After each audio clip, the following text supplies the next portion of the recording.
This is an island surrounded by water, big water, ocean water. Trust me, I'm like a smart person. I'm very consistent. I'm a very stable genius.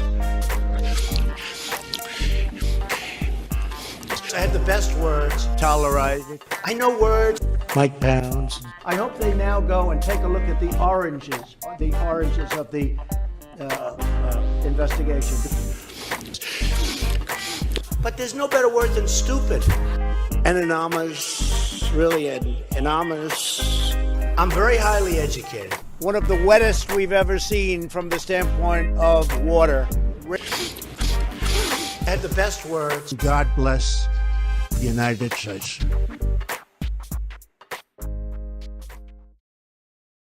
Now witness the firepower of this fully armed and operational battle station. They call them dumps, big massive dumps. Can't let that happen.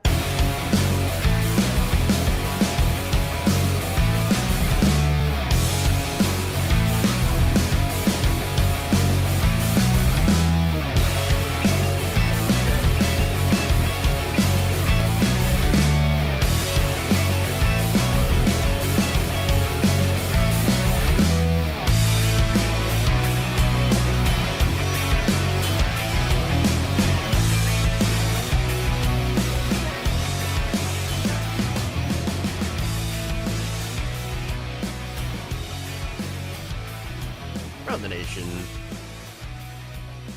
Waldorf Nation. What's up, everybody? Welcome to the show. It's Thursday.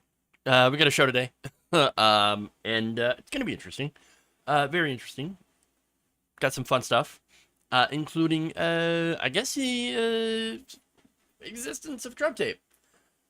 Now, it actually, unlike the PP tape, this one allegedly exists and is damning. So we're gonna talk about that, and we've got details. We have that. We have Donald Trump turns on woke. Fun. We then we're gonna talk about kicking off Pride Month with another story of how gay people and trans people are not predators. And pastors are. Not all of them, of course, but we have a pastor doing creepy things, admitting to doing creepy things, and no longer, being a pastor as a result of doing creepy things. So we've got that, at least one example of that. So fun times, lots of stuff. Why don't we do it? Please like and share the stream if you haven't already. Very important that you do so. With that, let's do it. Diving on in. Okay. Father McFeely, huh? Yeah, pretty much. All right. Let me get this ready. Here.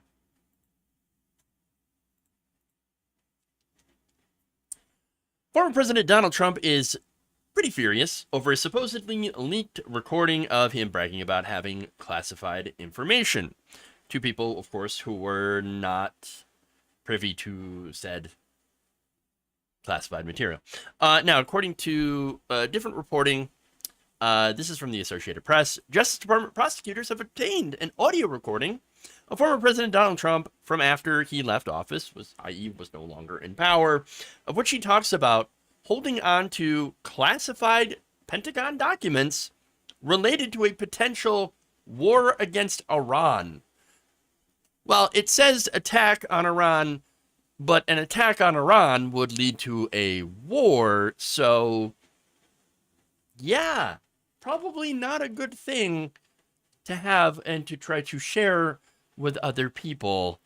Yikes. Now, CNN originally reported on the tape, said Trump suggested on the recording that he wanted to share information from the document with others, but that he knew it was classified, i.e. he did not declassify them when he had the ability to do so. Yikes. So now look, if this is legitimate, if it exists, it's real, I'd love to hear it. It would show that not only did he know that it was, again, classified, meaning that he did not classify them with his mind powers or anything like that, when he actually did have the power to do so, because presidents do have the power to declassify documents. They just have to actually say, I am declassifying this document now, instead of, doing it in his head like he's Professor X or some weirdo stuff, and somehow everybody else is supposed to know, oh, don't worry, that's declassified. No, that's not how it works. Yes, while you do have the power, you actually need to exercise the power and tell people, hey, I declassified it. When you still have the ability to do so, he did not. At least according to this tape, and he knew it. He knew it. And, again, he supposedly admits it and says, hey, I would love to share with you this document pertaining to a potential war with Iran. But, I probably shouldn't, because, it's classified defense material. But, hey, I have it. Well, look at me. I've got all this awesome classified material. I would love to share it with you, but I can't. Is this a normal Trump brag, or is this... I mean, it's a Trump brag, of course. But is it based on reality? Did he actually have that document, and was he wanting to show people or pretend to want to show people? Either way, not good. Not good at all.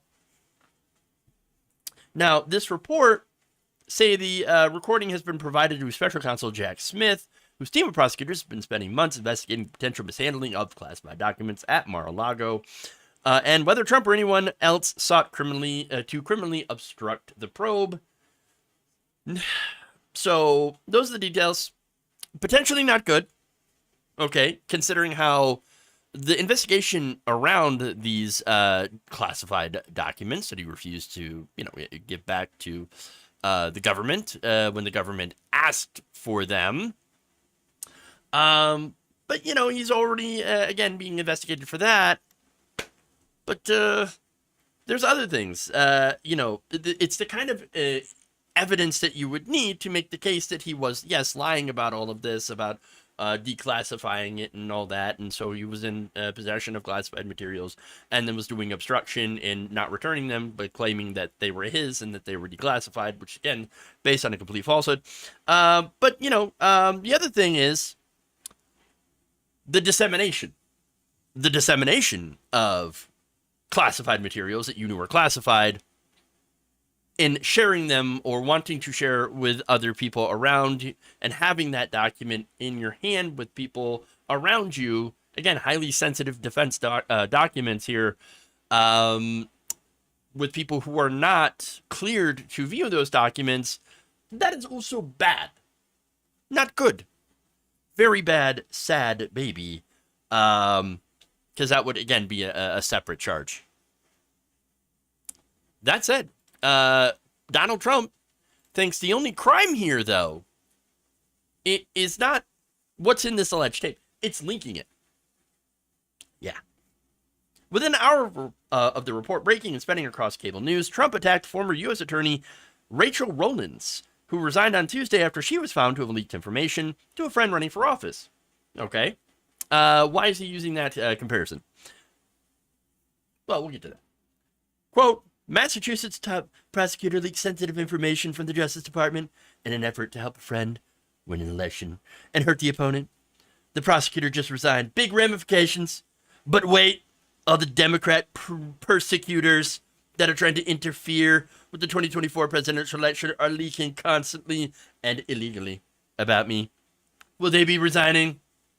And will there be an investigation into their leaking? There should be. Furthermore, on Thursday, today, he wrote on his favorite platform, because he owns it. Truth essential. Just like the Democrat-inspired fake dossier, Russia, Ukraine, impeachment hoax number 1, impeachment hoax number 2, the no collusion Mueller report, and so much else. I don't know. This guy, he basically just says that the illegally leaked by the DOJ, FBI, and special prosecutor document story is a continuation of the greatest witch hunt of all time. And like all the others, fake news. He then said, I did nothing wrong. They did, and I've been doing it for a long time. Great poll numbers, election interference. Wow. Okay. Now, from the Trump campaign on Wednesday, however, they said leaks from radical partisans behind this political persecution are designed to inflame tensions and continue the media's harassment of President Trump and his supporters. It's just more proof that when it comes to President Trump, there are absolutely no depths to which they will not sink as they pursue their witch hunts. Yes, so witch hunt, persecution, leaky, all this stuff. Okay, so that's their obviously their narrative that they're going with. But wait a minute, how does anybody know that it's the Department of Justice that leaked this, or that it's an actual leak itself? And by the way, you also, in saying leaker, you just confirmed that this happened. I mean, you didn't say that it didn't happen, right? I didn't see anything really in there that you could say this definitely did not happen. They made it up. Well, you could say fake news, but there's no coherency in any of these statements that have come out. So, of course, the first statement came out on Wednesday that I read to you, and then by earlier today, that's when all the fake news stuff came out. So I'm guessing that he realized that, oh, I accidentally confirmed the existence of this alleged tape that, to be fair, no one has heard yet, at least not in the public, hasn't been released yet. Well, way to go. Congratulations. A little too late for damage control. I mean, here's the thing. I'm not dismissing the fact that this could be a leak. Okay. I mean, look, CNN says, no, this wasn't a leak. This was from our reporting. We did this. The DOJ did not just give it to us. And look, there were other people that were in the room that, could have been recording this. It's not like we haven't heard of people recording phone calls or recording things. Apparently, conservatives record each other all the time. Steven Crowder, for example, is a pretty good example of this, recording meetings with Daily Wire. And so, I mean, apparently everybody's out to stab each other in the back in the conservative world. Why should we be surprised that somebody in this meeting made a tape? If it happened, I mean, how else would the tape exist? Wait, did Donald Trump literally make the tape? That would be the dumbest thing in the world. But again, not exactly the smartest people. Not the smartest people, not the greatest people. Stupid. Yeah, exactly. Okay, so, but anyway, look. The point that I'm going to is, I'm not saying that, it couldn't have been a leak. The establishment does leak things to the press all the time when there is a political, when it's politically advantageous. Let's be fair about that. Of course they do. The establishment hates Donald Trump, and for a lot of very good reasons. Okay? To be fair, a lot of good reasons. The media is also pretty famous for uncritically parroting intelligence community and Pentagon press releases or leaks, and doing a fair bit of stenography. Let's be fair about that. Look at Iraqi weapons of mass destruction, the alleged PP tape that didn't pan out. Thank God, actually. But again, the tape also could very well be real, and not leaked by the DOJ, but actually from somebody in the room. And if that's the case, I guess regardless of where it actually came from, well, the fact, of what's in it actually matters the most. And that's the thing. If it is real and it says, basically what it's being reported as, and Donald Trump is there saying, yes, I know that this is classified. I did not declassify it before. By the way, you want to look? I got this really awesome classified document to show you. in Donald Trump's dumb brag, well, then that's going to be incredibly damaging to all of his defense. Because again, remember, he claimed I declassified it already when I left office, so they were mine. And so, no, it's not obstruction. These were mine. These were mine. Well, they're not. They're not. And we just saw, of course, him coming back, this morning, calling it fake news, but previously, oopsie confirming it by not actually pushing back against its existence by citing the leaker. So, look, this is disastrous in so many different ways. Now that it's out there, by the way, remember, this is an alleged attack. This is a document. It's alleged to have a plan to attack the country of Iran, the nation. War plans. That's really messed up. What? Like, I'm pretty sure the Iranians are not going to take very kindly to that one. Okay. And so the fact that this is out there, that Donald Trump was trying to show and tell other people in order to, I don't know, get like, you know how Donald Trump, or why Donald Trump does these things, to brag. So bragging about this, hey, I got war plans for Iran, that's incredibly scary. Exposing it to people without clearance, that's scary. That said, I mean, I know there's a lot of experts that are out there saying, this is it, this is the nail in his coffin. I don't know. Donald Trump has shown an uncanny ability to worm his way out of the most serious of charges. So I'm not going to say we got him yet. But I will say, eventually people's luck does run, it runs out. Okay. And I think personally, he's really overdue for that luck running out massively. So we'll see what happens.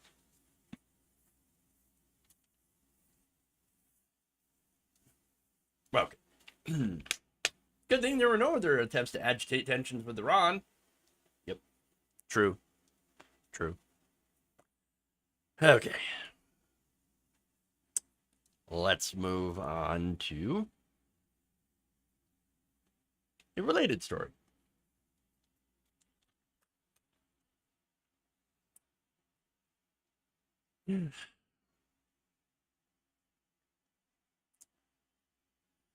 Former President Donald Trump's attorney, Jim Trusty, had an interview with CNN over this leaked audio recording of Donald Trump. And, it didn't really go very well for him. He dodged a lot of the questions. So let me just give you a bit of a supercut of that interaction. It's a 9-minute interview, so I had to cut it down. Were you aware of the existence of this tape prior to this report? Yeah, this is really missing the real story here. This is a leak campaign. I understand what you're saying. Let me give it but a I'm just quick wondering, second. I'm just wondering, did you know that this tape existed? And are there others? I am not going to try a case based on the government leaks, but we need to just recognize the significance of the moment, which is DOJ and FBI, or some combination of them, are engaging in a leak campaign. Now, this actually started 3 days after the raid on Mar-a-Lago with an unprecedented press conference. You've never seen in the history of prosecution an attorney general doing that, Jim, and we're on that same line. Jim, I just have to correct you. The Mar-a-Lago raid was publicized by your client. Former President Trump tweeted out that it was happening when it was happening. Well, this is consistent. This is leaking evidence in a campaign to justify the unjustifiable. All right. A point taken about how you feel about the information being in the public, but the substance of it. These tapes would indicate that former President Trump knew that the documents that he had were classified. I'm not going to bite on a leak campaign and try the case in the media. So, wouldn't it be very easy to simply prove that he declassified them? Because even though he doesn't have to go through a process, he does have to decide that it's been done. Did he tell anyone? Yes. And can you prove it? Sure, but we're not going to try. Did he declassify this document that we're referring to? We're not going to try the case leak by leak. What I can tell you is the leaks that come out, some of them are objectively false, some of them lack context. But this is very significant. If you are saying that he declassified the documents, you should be able to say whether this document had been declassified. I'm not trying my case for CNN. So you won't say? Of course not. Wow, that's a lot of not doing it. No, wait. But if you can prove that, yeah, he had declassified it. Okay, well then you could show the evidence and prove that yes, he did declassify. All he had to do was just like tell a staffer or something like, hey, before I go, while I'm still president, I hereby declassify all of these documents, and there it is. Wow, that's pretty much all. Like, president had the power to do that. The fact that he didn't, I mean, come on. He could have, he didn't, and he knew it, and that's what the tape allegedly says. But then, again, you know the defense that they're doing, the same defense from before, he had already declassified it with his mind. Apparently he told somebody, but nobody's coming forward on that one. So, in order to defend their side, there's that. And his other defense is DOJ leak, DOJ leak, DOJ leak, DOJ leak. He said it over 30 times in that entire interview. It's 9 minutes long. 9 minutes long. Okay? Now, that said, I'm not saying the DOJ or the government hasn't leaked to anyone, or to the press before, right?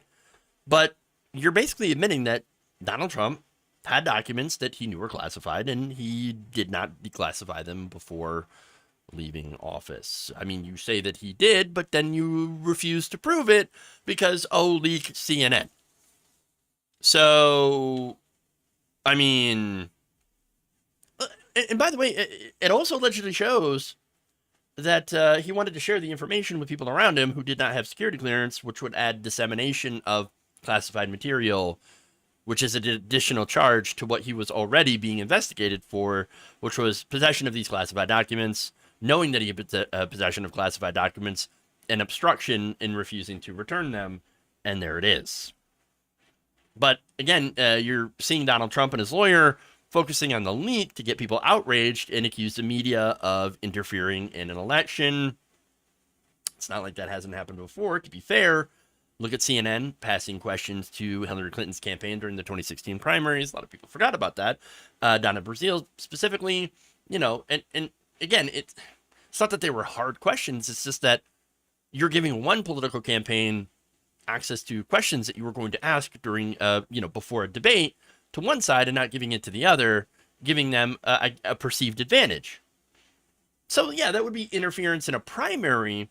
But again, those situations, this and that, and what's going on with Donald Trump, not comparable.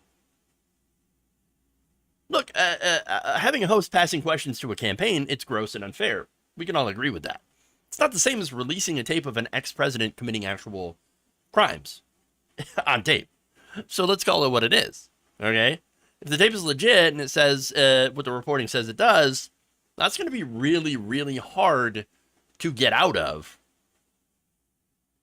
I mean, we've seen Donald Trump worm his way out of a lot of different things. But having this on tape, I mean, it's going to be real hard.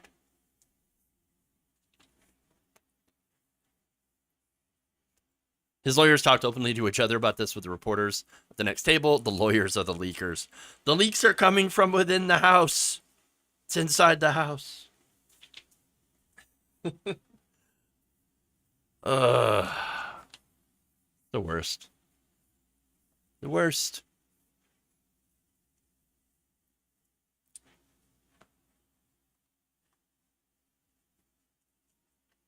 Well, this is a surprise. Okay.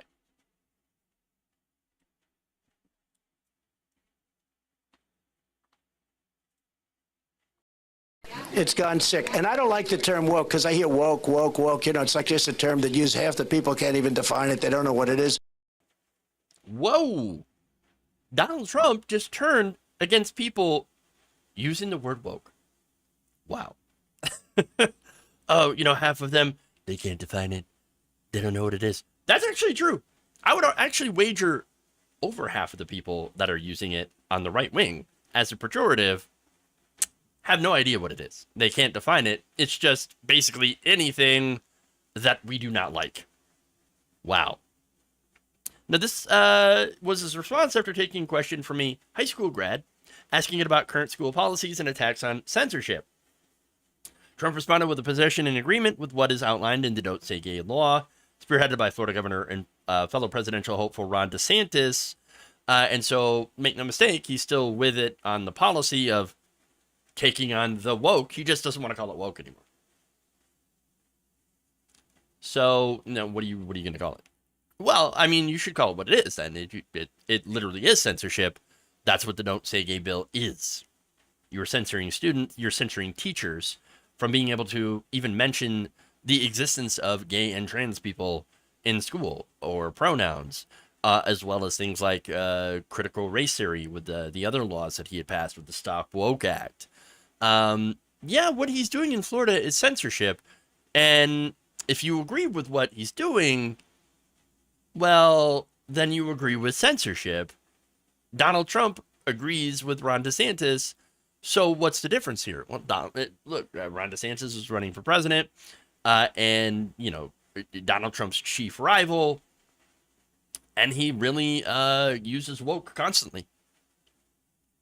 Trump says, nope. Can't let that happen. I'm going to disavow calling things woke. No. Again, it's one of the right wing's favorite talking points. And by the way, it used to be one of Donald Trump's favorite talking points. Now, not anymore.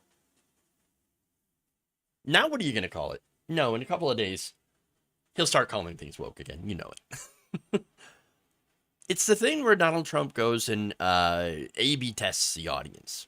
I think that's what this is. So, in some audiences, he'll use specific phrases, and if he gets a lot of applause, or if he, gets rejected or whatever, he'll go and change his message. That's something that he's very famous in doing so. But it is interesting to see, though, him blowing up basically the right wing's favorite talking point against, I don't know, things like teaching actual history, the history of the United States, the actuality of, racism, and also, admitting that LGBTQIA plus people actually exist. Well, congratulations. I'll take it.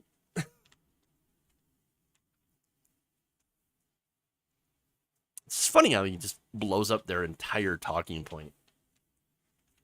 I wonder how many conservatives will now disavow calling everything that they don't like woke. The good liars keep asking people at his rallies about wokeism. Yeah, I know.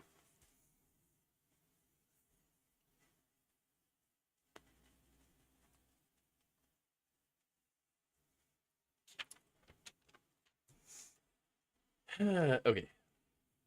Didn't Trump just start using woke? Yeah, he's been using it for a while.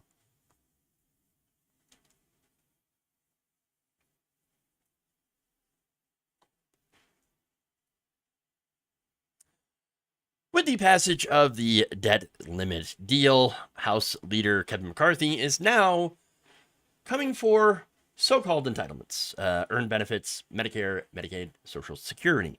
Actually, they had already gone after Medicaid and now wants to expand it.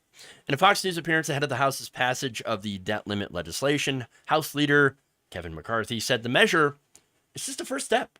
It's just a first step of the Republicans' broader agenda. What agenda is that? Well, cutting aid for poor people and giving tax cuts to the rich. What agenda? I mean, that's the same agenda the Republicans have always had. Wow. I know, big revelation, right? But I mean, it's sort of like Pinky and the Brain. Like, what are we gonna do today, Brain? We're gonna go cut taxes for rich people and hurt poor people. That's the Republican Party, always. Now, in this appearance, though, he said, quote, "The majority driver of the budget is mandatory spending. It's Medicare, Social Security, interest on the debt." That's funny. You want to talk about debt, right? Where did we get the majority of this debt? Tax cuts from the rich. Weird. he added that he intends to announce a bipartisan commission to examine ways to cut spending. Now, look, you can't cut your way to prosperity, okay, for one. That includes taxes, okay, on the rich, because you have to fund things, fund promises, you know. And besides, Social Security doesn't actually use borrowed money. That is, again, everyone who earns a paycheck pays into this throughout their entire life, and therefore that is why it is an earned benefit. So you can't really cut spending on this because it's not your money to cut. And that's what Republicans are trying to muddy the water on. They're trying to say that, oh no, so much spending is taken up by these so-called these entitlements. Oh, you're goddamn right you're entitled to it because it's your money. You paying it your entire life. That's your benefits.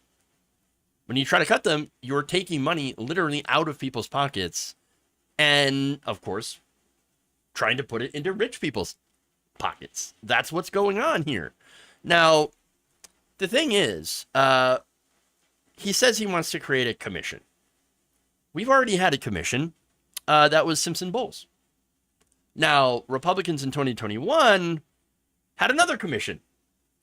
Don't be surprised that this other commission also came up with the same idea as Simpson-Bowles, which was to cut Social Security. I mean, we keep telling you, Republicans are coming for your Social Security. Now, it wasn't in the debt limit, but they did get a lot of other devastating cuts into it. Adding in work requirements, Medicaid, approving pipelines, that's other stuff, but, you know, not really related to spending, but eventually is going to have gigantic impacts when that pipeline bursts, as all of them always do. But no, their solution to a problem that they have created through massive tax cuts to the rich and corporations is to try to cut your earned benefits, to try to get rid of something that you are entitled to because it's literally your money, your retirement. I know people on government disability all their lives, and I don't feel bad if they're moved to a mental asylum to not crash through. It doesn't add to the government budget. It doesn't. Social Security does not add a cent to the debt. The deficit, it is paid for already. It's in a trust fund. It is not it shouldn't be at all involved in budget negotiations here. And there are ways, by the way, you want to point out that there is an issue here with, yeah, but the trust fund will eventually be depleted at some point. Yeah, there's a way to fix that in perpetuity. It's to raise the cap on how much taxes you pay into it. Over a certain amount of money earned per year, you no longer have to pay into that, into Social Security, into the trust fund. You eliminate that cap, or you massively raise it. I would say eliminate it completely, and there you go. You would have this system funded, people's retirements funded, this trust fund would never run out of money. They don't want to do that because that would impact the rich. And that's it. That's all they care about, is helping their donors. Now, the changes proposed by the, again, rescue committees, according to this commission would go and, come up with an idea. This idea would be to cut Social Security and Medicare. And then these rescue committees, these changes would receive expedited votes in the House and Senate, again, leading to immediate cuts.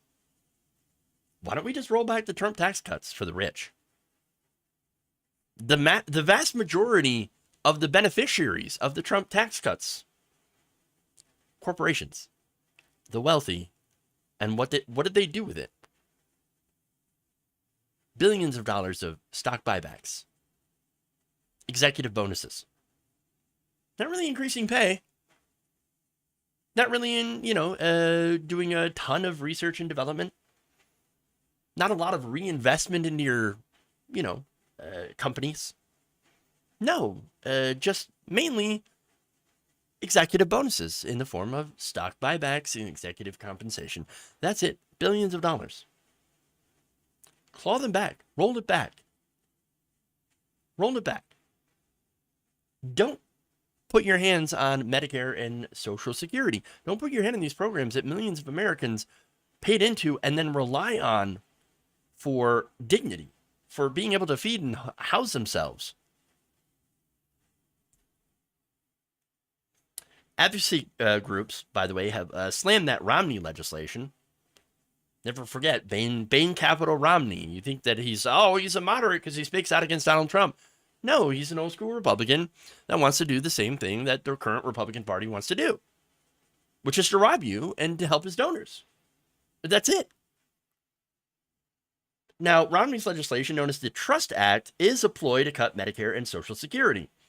Republicans have also proposed raising the Social Security retirement age, and which is, again, a benefit cut across the board. And it's funny because all these people think, well, why don't we? Of course we can raise the Social Security retirement age. People are retiring older, or they're retiring later in their lives when they're older. I mean, you got Congress members that are still working today. Look at Dianne Feinstein. She shouldn't be working. She can't. She can hardly remember what she's doing. I mean, there are moments of lucidity, but those are few and far between. And it's just going to get worse. And just because members of Congress can sit there and work, it's not exactly difficult work. The majority of their time is spent raising money from in fundraisers from donors, reading bills. But they're expecting older people to work at places like Walmart, stocking shelves, seniors. By the way, a lot of the seniors should be retired in order to make room for younger workers to get into the workforce. So that screws over the younger generation and the older generation as well, and increases unemployment and drives down wages, which is ultimately, again, the entire point. So now Social Security Works also spoke out against the Trust Act, said MAGA Republicans want to reach into our pockets and steal our earned Social Security Medicare benefits. Social Security Works PAC, President John Bowman, also urged the public to beware the problem solvers and no-label style Democrats. So that's the other thing. MAGA Republicans, or just Republicans, let's just be real, because they all believe the same way, want to cut Social Security and Medicare. But it's not just them, it's Democrats too. There are Democrats who are more than happy to also cut benefits if it helps their donors. Those are corrupt corporate Democrats. And I shouldn't have to remind you, but I know I do, and I know I'm going to get pushback for it. But it was Joe Biden during the Obama administration, Vice President Joe Biden, who also put Social Security cuts on the table during that fiscal cliff negotiations. Now, they didn't get those cuts, and thank goodness that they didn't. That's because Republicans got super greedy and wanted even more and more cuts. But, nonetheless, he and President Obama, they put it on the table. And that's the kind of corporate Democrat that is willing to make that concession that screws over working people that have worked their entire lives and have earned these benefits. Let's talk about Border Patrol. Cut Border Patrol. I already talked about it. Abolish ICE. We done that yet? Because we should. Because they're essentially Nazis.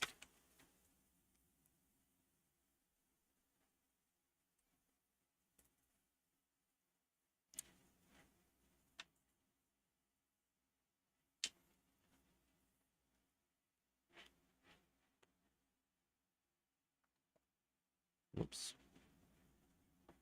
So I guess I probably should talk about this at least.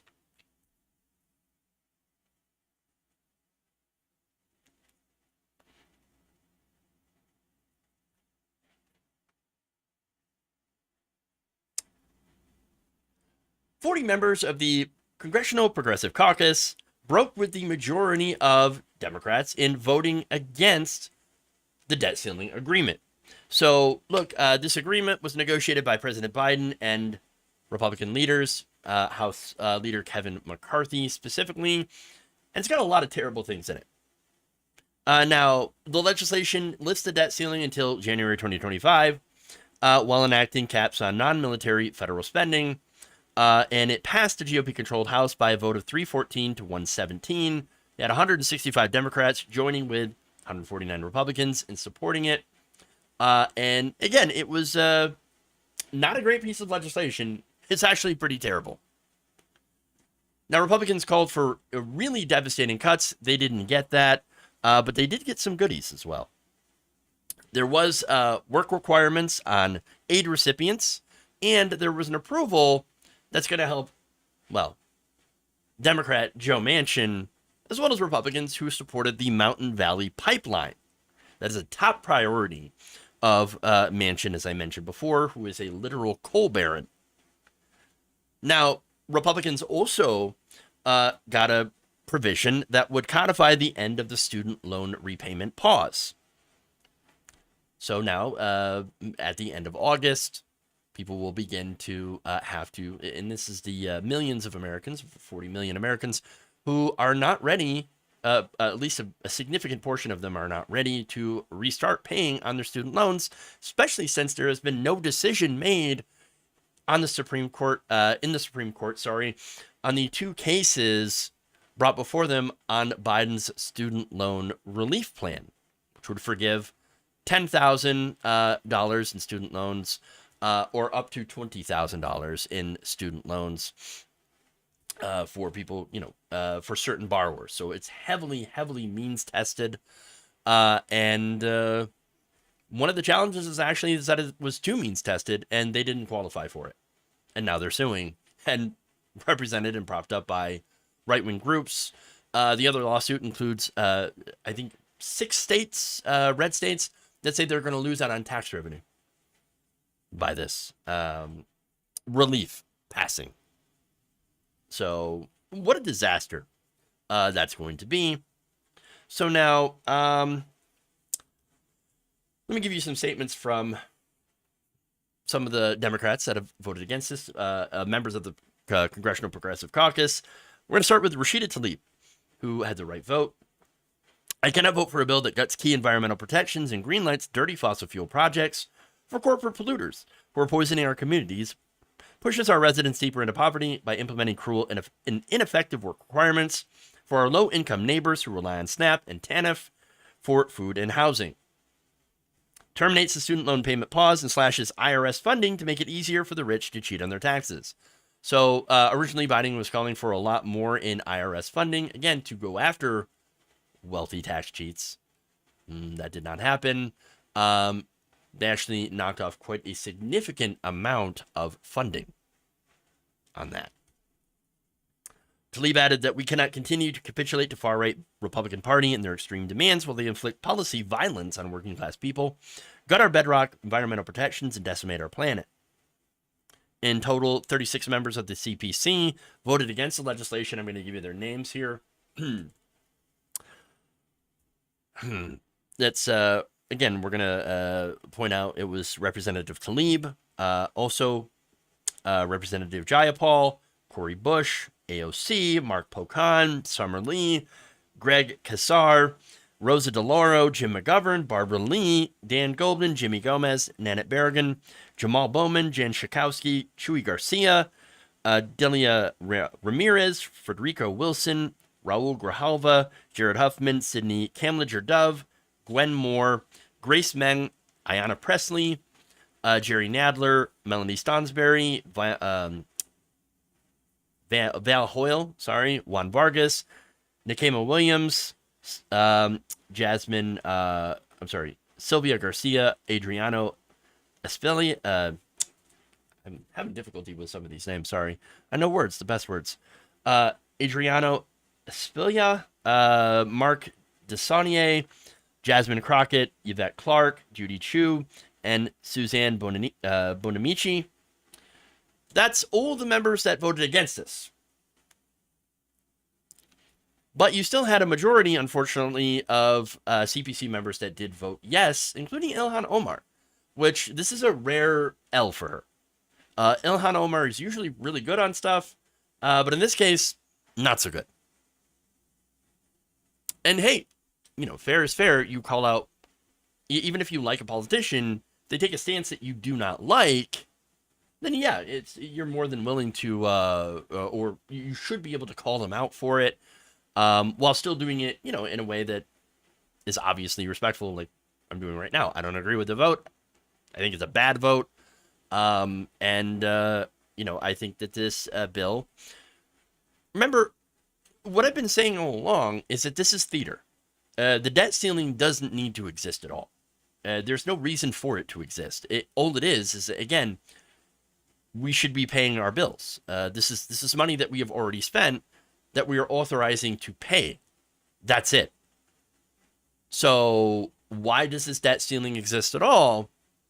It exists in order to do something like this, to do austerity, in order to be used as a political bargaining chip for people who want special pipelines, or to, again, inflict punishing austerity measures on poor people, and to get the stuff that they want to do. It doesn't need to exist. The 14th Amendment already says that, basically the debt of the United States shall not be questioned. We pay our bills. That's it. Why, presidents and, members of each party try to continue to go throughout this ridiculous process, this, again, theater, it's all political brinksmanship. That's why I never really took this seriously. We were never going to default, and it's because Congress, they have investments in the stock market. That's the first thing that would crater if the United States were to actually default on its debt. And that is the number one thing that any member of Congress that does hold investments in stock, in the stock market, would never want to do. And that's it. So again, this is just a nonsense political fight that is going to have very real consequences on, once again, the poorest, most vulnerable Americans and people who will now be subjected to, well, the pollution from, of course, the pipeline and when it eventually bursts. So there you are. Now, that's House members. One lone Congressional Progressive Caucus member was in the Senate and spoke out, and that's, of course, Bernie Sanders. Bernie Sanders announced ahead of the House vote that he will oppose it, calling it a bill that takes vital nutrition assistance away from women, infants and children, and seniors, while refusing to ask billionaires who've never had it so good to pay a penny more in taxes. The fact of the matter, this bill is totally unnecessary. The president has the authority and the ability to eliminate the debt ceiling today by invoking the 14th Amendment. I look forward to the day that when he exercises this authority and puts an end, once and for all, to the outrageous actions of the extreme right wing to hold our entire economy hostage in order to get what they want. Well, maybe one day a president will do this, but it'd have to be a progressive president. It's not going to be President Biden. President Biden, again, you can like you can like some of the stuff that he did, and you can dislike some of the stuff that he did. But one of the things that I'm going to point to is a promise that he had made before he got elected, and that was nothing will fundamentally change. This debt ceiling fight is now, unfortunately, part of today's politics. Biden didn't get in to be a reformer. He didn't get in to change the system. And so, no, he's not going to use the 14th Amendment, no matter what. Especially since he's been on the record of putting Social Security on the table anyway, during the negotiations of the fiscal cliff during the 2014, debt limit crisis. So, not going to be the one to do it, and might be the one, well, is the Democrat most likely to allow for some sort of cuts in these benefits. Didn't happen now, but I wouldn't rule it out in the second term.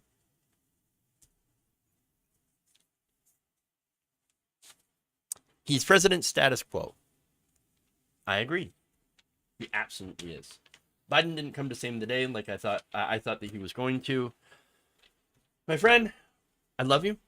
But I've had serious skepticism about Joe Biden for a reason. I know his history. I know the things that he has said. I've seen the legislation that he has championed. He's not the one to go and save the day. That doesn't mean everything that he has ever done or ever will do is terrible and bad. It just means that generally we know the things that he does, and he is not the one to change things or really challenge the system or the status quo, because he represents the status quo. And as long as you know that, again, you can give him credit for some of the things that he does. I do, even though I do personally believe that that doesn't go far enough, certainly as a progressive. But I can still give credit for doing something as opposed to nothing, which certainly is something that he could do or not do or whatever, however you want to phrase it. But he's never going to change the system. And he's never really going to come and use things that are considered to be outside the norm or out of the box, even though he's able to do such things.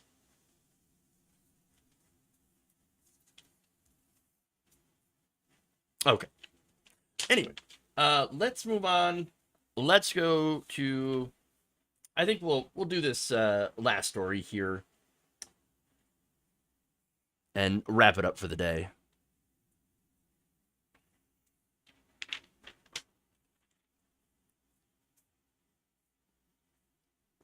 Biden the status quo Joe, he's done nothing but back the military industrial prison complex. Oh yeah, that's by the way the other thing that progressives, should be and have been harping on is the fact that, while we're saying that we're going to do some debt relief in this, not debt relief, but we're going to go and do some cuts, because national debt's too high. They give more and more money to the military industrial complex. And that's not good, especially if you claim to want to be saving money. Why are you giving defense contractors more money? And the thing is, again, if you're thinking, well, how dare you? You're just opposing the troops, right? Because you don't want to pay our troops. You got to respect the troops. You got to respect the troops. How could you not give more money to the Pentagon? It's not going to the Pentagon. The vast majority of this money is not going to average troops. It's going to defense contractors for weapons, for bombs.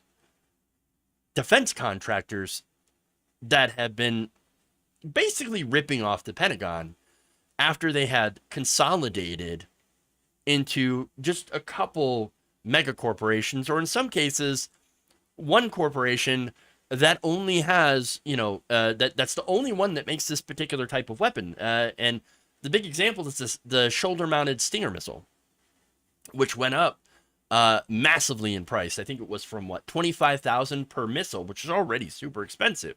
And I think of all the children that you could actually feed in schools instead of blowing one up, to over $400,000 per Stinger missile. Barely any changes in the technology since then, since the 1990s.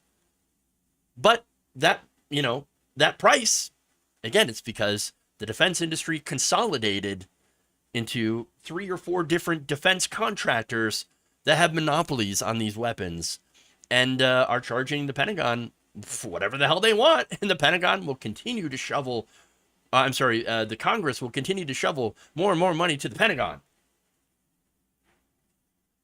We are trapped in the military industrial complex, and it's killing our country. Not only is it killing other people in other countries, it's also killing us.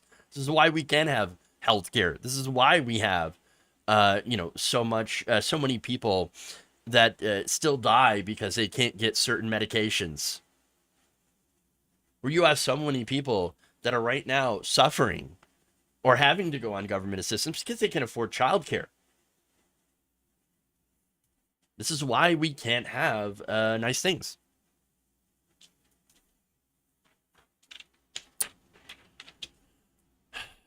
Okay. Anyway, sorry.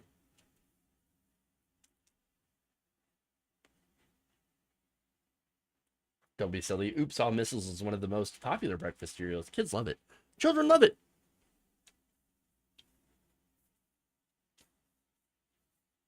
Wow. Okay. Anyway. Promise, last story. I got pretty sidetracked here. Stunlock.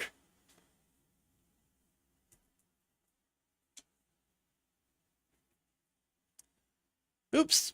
A South Carolina youth pastor has been arrested and charged for video recording a woman as she was showering. According to news outlet WYFF, Daniel Kellen Mayfield, 35-year-old youth pastor, or now former youth pastor, was charged with voyeurism because he was literally standing in a woman's backyard with a recording device, watching her through the window as she would shower. Police say that they were called to her home after she spotted someone outside of her bathroom window. When she went outside, she saw Mayfield standing in her backyard. The filing says Mayfield admitted to recording the woman and after her sister confronted him, according to Fox Carolina. He then handed over the video and allowed the woman to view it. The woman also showed police security video of Mayfield committing the act. Mayfield was a youth pastor at the First Baptist Church in Gowensville. He was then fired after news spread of his arrest. So now, why is this story important? Why am I bringing this up? Again, this seems like your average run-of-the-mill creeper getting busted, which I think it's great that he got busted. It's because it's Pride Month. That's right. June 1st, beginning of Pride Month. And you will notice here that this is not a drag queen, that this is not a trans woman. This is a cis hetero male youth pastor. Weird. It's like, it's almost like, you know, all the freak out that we've seen from the far right, from over the LGBTQIA plus community being predators, and they're not only going after women in bathrooms, cis women in bathrooms, but they're going after the children. It's not based in reality. It is an excuse for hatred. I mean, look, you and I, we know this. People that are paying attention, we know this. But if you're one of the unlucky people who are stuck in the conservative Fox News viewer sphere, well, you wouldn't know it. You would think that it's the real problem is pride displays at Target. Because look at the coverage. Fox News coverage of Target Pride backlash versus the abuse in Illinois Catholic churches. It's for a week period of time, 22 seconds. 22 seconds! Not 22 minutes.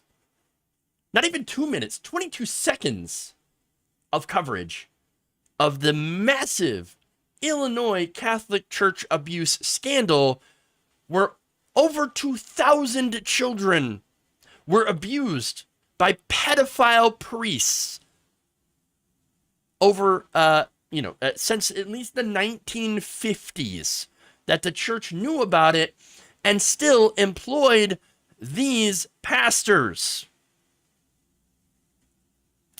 Instead of talking about the real pedophiles and groomers in the church, Fox News covered the Target Pride backlash, meaning they apparently found that it was way more important to cover the fact that a store was selling t-shirts with rainbows on them than an actual sex abuse scandal that victimized real children.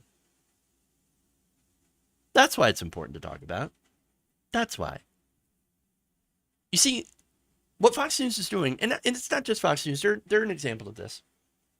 You see a lot over here. You see Tim Pool, Matt Walsh, right-wing media everywhere, talking about how it's trans women that are the danger. They're trans women. They're going into the bathrooms, not to pee, which is what, trans women actually do when they go into the bathroom. I know. Crazy, right? No, well, they're going to the bathrooms and they're going after not only your children, but they're going after the cis women that are trying to be. They're making them very uncomfortable in the bathrooms. No. How about it's cis white men, sometimes pastors, that are not in this case going into the bathroom, but there's nothing preventing them from doing so anyway. So why would they have to dress up and pretend to be a trans? It doesn't make any sense. The whole theory falls through. But in this case, they didn't even have to go into the bathroom. This guy just set up a camera outside the window, like a real creep, classic pervert, peeping Tom. And I'm sorry for all the Toms out there. Hey, look, if Karen's a slur, so is a Tom. Apparently. I don't know. That's not my logic. That's their logic. But anyway, look, again, the issue here is the danger is not coming from trans people, gay people. The danger is not coming from the drag queens. No, it's coming from the cis hetero white males. Many of them happen to be in the churches. And it does scare me a little bit, or a lot, knowing that this person, again, was a youth pastor. Doesn't mean that he was doing this, to the young teenagers, children, whatever. At least I hope not, but certainly had no problems creeping on random women in the neighborhood. That's where the real danger is.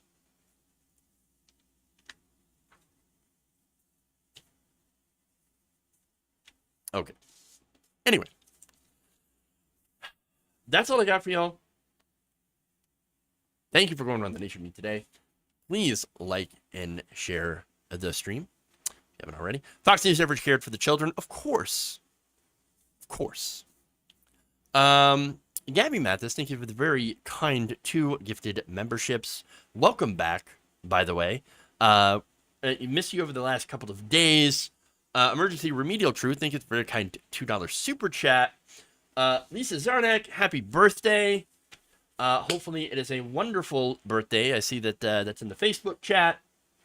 And yes, happy Pride as well. Happy Pride to all of you wonderful, valid human beings whom I love and cherish. Thank you for being here, and we're going to celebrate Pride all together as a nation. All right, and let's go to Twitch. Twitch community. Hello, Twitch community.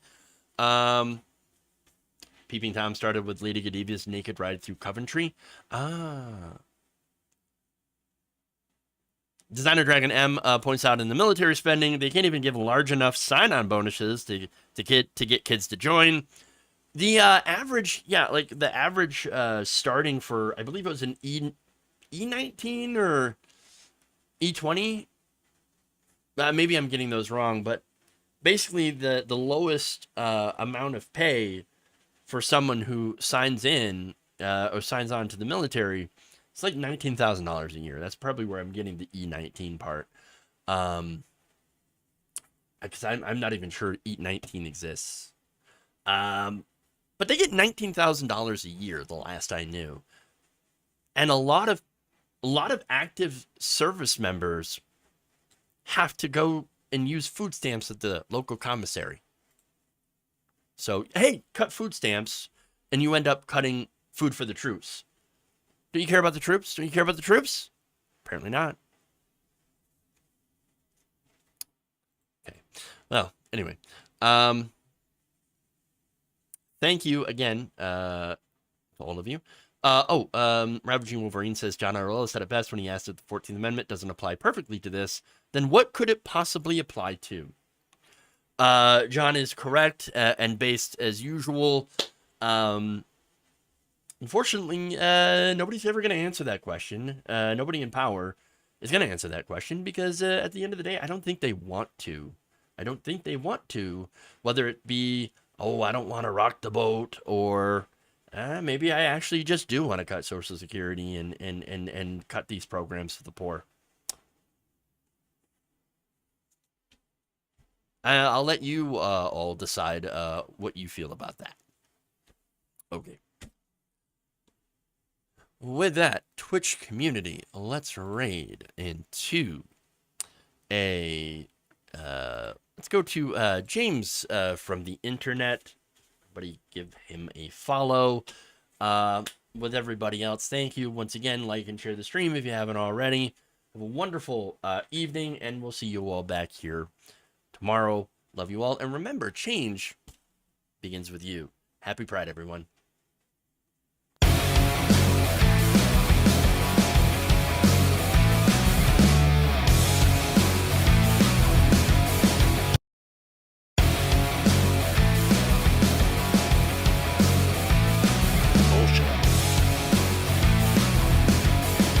There's insanity in the control room. Who's got a hammer? Disappointed!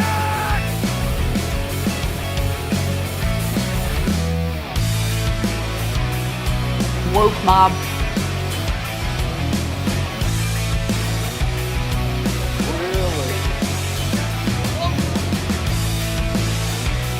Resurrection is about to be.